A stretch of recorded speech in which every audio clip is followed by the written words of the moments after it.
Today I want to explore why we do mindfulness. And the obvious answer is it makes you more mindful. So what do we mean by that? And to explain that, we have to look again at how we have evolved, especially mentally. Now, in the evolution of any species, what tends to happen is chance mutations, random events. That's what happens in life, and that's what happens in the cells of the body.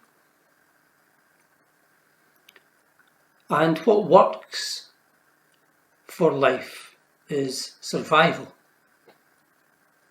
So anything that helped any species survive is likely to continue into the next generations for thousands, millions, billions of years. And that's what's happened with us. Unfortunately for us, those very deep traits that helped us survive for millions, if not billions of years, are now mostly getting in the way of us living our lives to the full.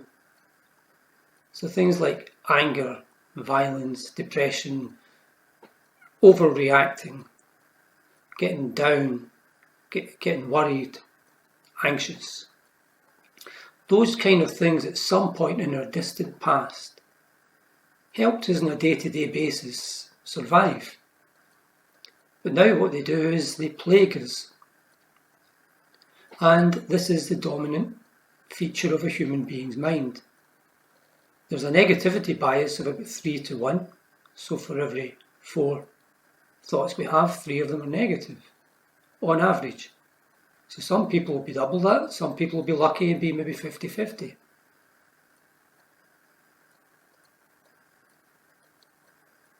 Moreover, these are the traits that dominate how we behave.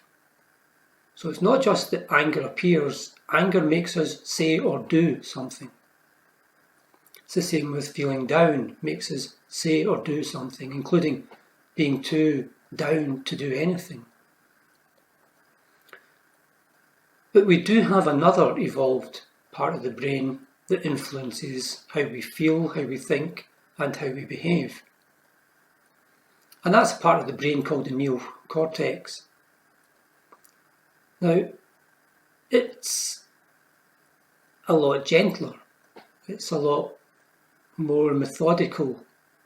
Whereas the amygdala, which is where the automatic mind I've just described is located, that's instant and overreacting. This other part of the brain says, okay, so we've got a situation. You can almost imagine it as 2 different people in a room. Somebody saying panic, panic, panic.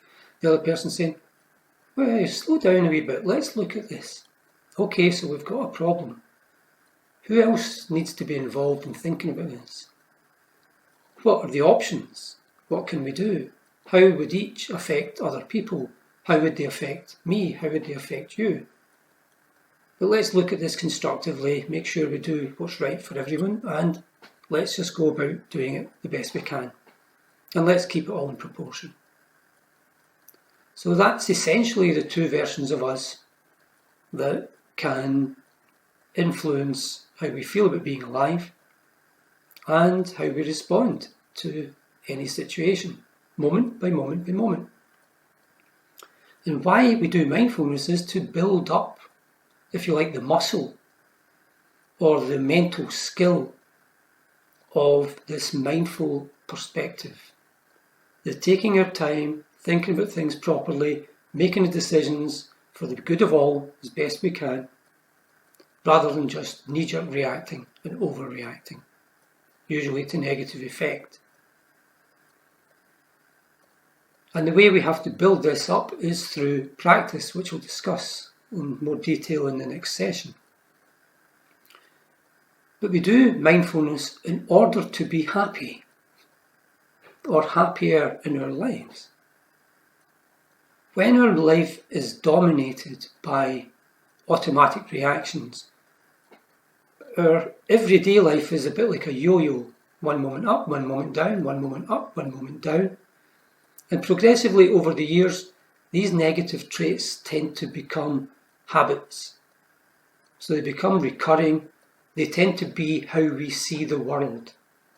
So people get pessimistic, people get chronically anxious, people get cynical about life. Whereas when we bring the mindful part of our mind into our life and we develop it, what we get is a wiser way of being. And we start to see that not everything's bad. We start to see things in proportion. We start to see some of the beauties of just everyday life, like having a pillow, a bed to go to bed to, fresh clean water out of a tap. Now these are basics, but we don't usually notice them. Mindfulness helps you notice everything that we have in our life. And as that comes into play in our everyday life, so over the years, just like the negative traits could become big, deep habits, so the positive ones can become deep habits as well. So we're naturally happy, naturally grateful, naturally compassionate. And these emerge in everyday life. And when you look at that in the round, what you're actually doing is you are making your whole mindset one that's enjoying being alive, rather than one that is putting up with being alive. So I think that's the real reason we do mindfulness, is to get the mind back to an even keel, and back to, not even back to a view that says that life is special and can be really enjoyed. We have this one crack at life, and we can see it through a dark lens or we can see it through a bright lens. And the reality is that you can choose.